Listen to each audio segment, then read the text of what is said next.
Welcome to another tutorial by WepTech Academy. So I'll be showing you how to create the dimensions of your artboard. So to do that, kindly click on the three dots top here, image size.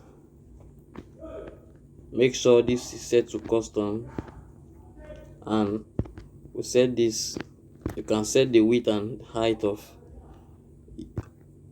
your artboard. I'll set this to 1200.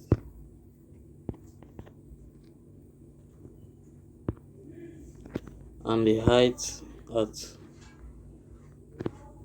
800.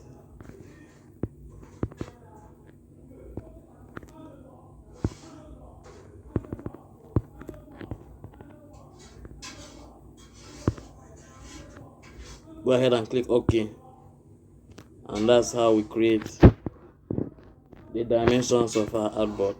Thank you very much.